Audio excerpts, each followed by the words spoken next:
Day 51, Egypt and Exodus, Exodus 39 through 40, Leviticus 27, Psalm 82. Let's begin. Exodus 39, 40. Truly, from hyacinth and purple, vermilion and fine linen, he made the vestments with which Aaron was clothed when he ministered in the holy places, just as the Lord instructed Moses. And so he made an ephod of gold, hyacinth, and purple, and twice dyed scarlet, and fine twisted linen, wrought with embroidery. And he cut thin strips of gold and drew them into threads, so that they could be twisted into the weave of the first colors. And he made 2 edges, coupled to one another at the top of both sides, and a wide belt from the same colors, just as the Lord had instructed Moses. He also prepared 2 onyx stones, set and enclosed in gold, and engraved with the skill of a jeweler, with the names of the sons of Israel. And he set them in the sides of the ephod, as a memorial to the sons of Israel, just as the Lord had instructed Moses. He also made a breastplate, wrought with embroidery, according to the work of the ephod, from gold, hyacinth, purple, and twice dyed scarlet, and fine twisted linen, with 4 equal sides doubled, of the measure of the palm of a hand. And he set 4 rows of gems in it. In the first row was a sardius stone, a topaz, an emerald. In the second was a garnet, a sapphire, and a jasper. In the third was a zircon, an agate, and an amethyst. In the fourth was a chrysolite, an onyx, and a beryl, surrounded and enclosed in gold by their rows. And these 12 stones were engraved with the names of the 12 tribes of Israel, each one with a single name. They also made, in the breastplate, little chains linked to one another, from the purest gold, and 2 hooks, and the same number of gold rings. Moreover, they set the rings at both sides of the breastplate, from which 2 golden chains would hang, which they connected with the hooks that projected from the corners of the ephod. These were both in front and in back so that they met one another, and so that the ephod and the breastplate were woven together, being fastened to the wide belt and strongly coupled with rings, to which a hyacinth band was joined, lest they should shake loose and be moved away from one another, just as the Lord instructed Moses. They also made the tunic of the ephod entirely from hyacinth, with the head and the upper part at the middle, and a woven edge all around the head. Then, at the feet below, they also made pomegranates from hyacinth, purple, vermilion, and fine twisted linen, and little bells from the purest gold, which they set between the pomegranates at the very bottom of the tunic all around. So then the high priest approached, adorned with gold bell and pomegranate, when he performed his ministry, just as the Lord had instructed Moses. They also made fine linen tunics with woven work, for Aaron and his sons, and headdresses with their little crowns of fine linen, and also linen undergarments of fine linen. Truly, they also made a wide band of fine twisted linen, hyacinth, purple, as well as vermilion, twice dyed, with skillful embroidery, just as the Lord had instructed Moses. They also made the plate of sacred veneration from the purest gold, and they wrote on it, with the skill of a jeweler, "Holy to the Lord." And they fastened it to the headdress with a hyacinth band, just as the Lord had instructed Moses. And so all the work of the tabernacle and of the covering of the testimony was completed. And the sons of Israel did all that the Lord had instructed Moses. And they offered the tabernacle, and the covering, and all of the articles, the rings, the panels, the bars, the columns and bases, the cover of the skins of rams, dyed red, and the other cover of violet skins, the veil, the ark, the bars, the propitiatory, the table, with its vessels and the bread of the presence, the lampstand, the lamps, and their utensils with the oil, the altar of gold, and the ointment, and the incense of aromatics, and the tent at the entrance of the tabernacle, the altar of brass, the grating, the bars, and all of its vessels, the washtub with its base, the hangings of the atrium, and the columns with their bases, the hanging at the entrance of the atrium, and their little cords and pegs. Nothing was lacking of the articles that were commanded to be made for the ministry of the tabernacle and for the covering of the covenant. Likewise, the vestments, which the priests, namely, Aaron and his sons, make use in the sanctuary. The sons of Israel offered, just as the Lord had instructed. After this, when Moses saw that everything was completed, he blessed them. And the Lord spoke to Moses, saying, In the 1st month, on the 1st day of the month, you shall raise the tabernacle of the testimony.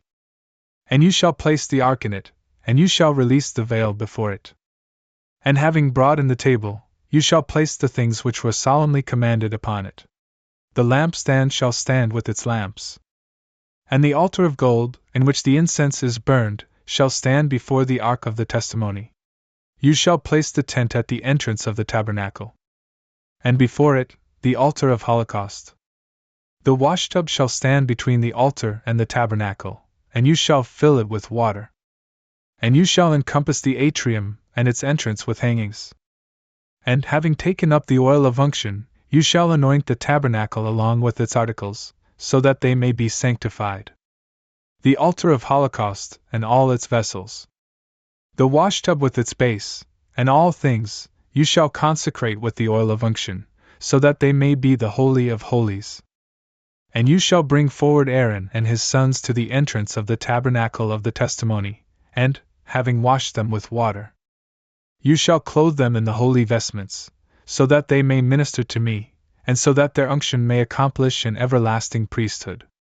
And Moses did all that the Lord had instructed. Therefore, in the 1st month of the 2nd year, on the 1st day of the month, the tabernacle was put in place.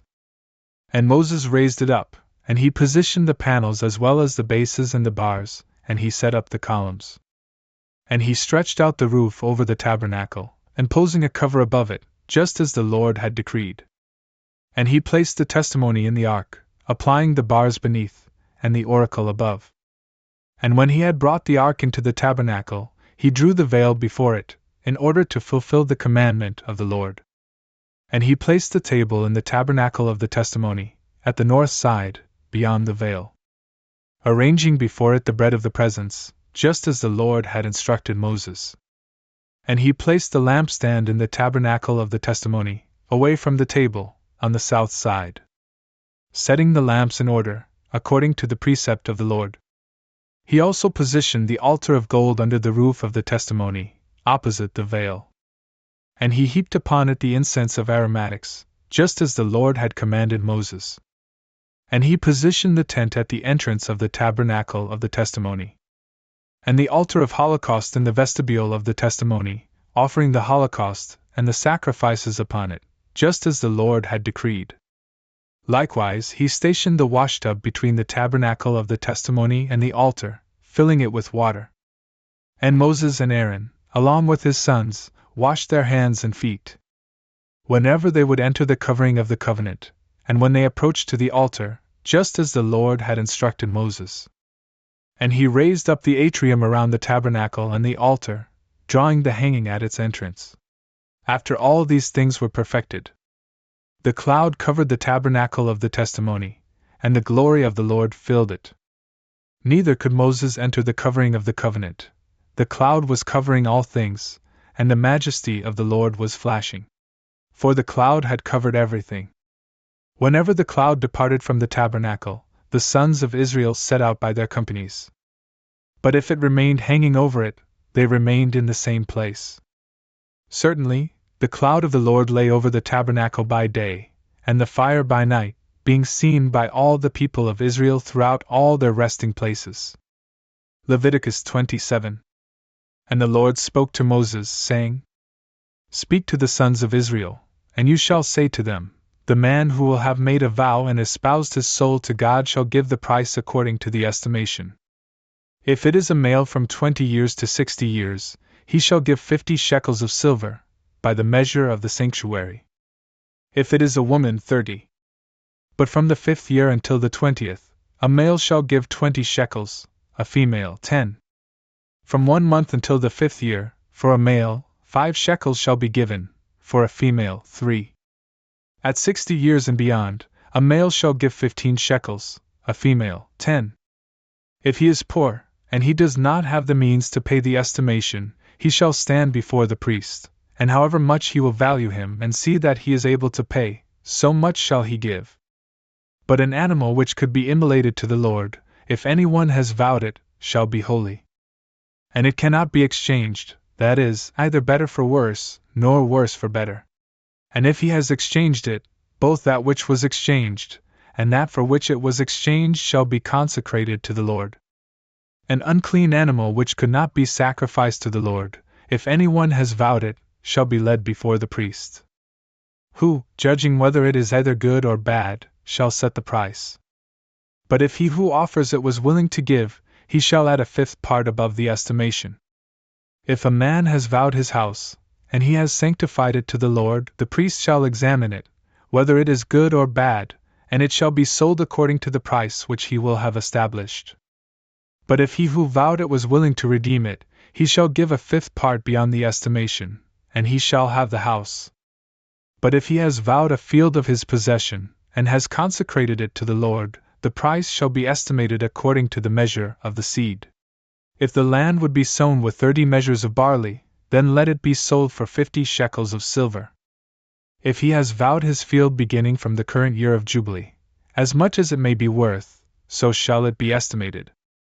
But if, after some amount of time, the priest shall evaluate the money according to the number of years that remain until the Jubilee, then the price shall be reduced. But if he who had vowed it was willing to redeem his field, he shall add a fifth part of the money to the estimation, and then he shall possess it. But if he is not willing to redeem it, then it shall be sold to any other. He who vowed it is no longer able to redeem it.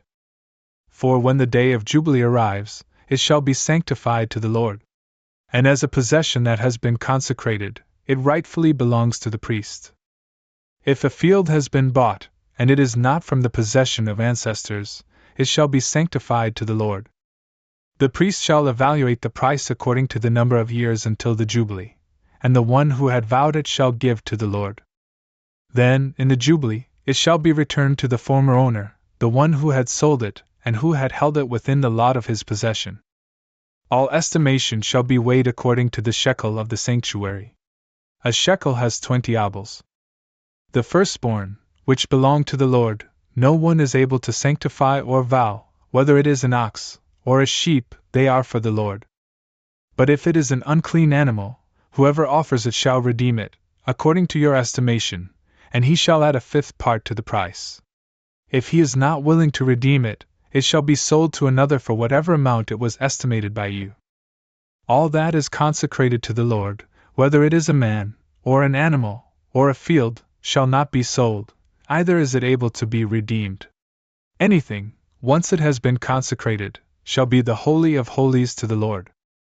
And all that has been consecrated, which is offered by man, shall not be redeemed, but shall surely die. All the tithes of the land, whether from the grain, or from the fruits of trees, are for the Lord and are sanctified to him.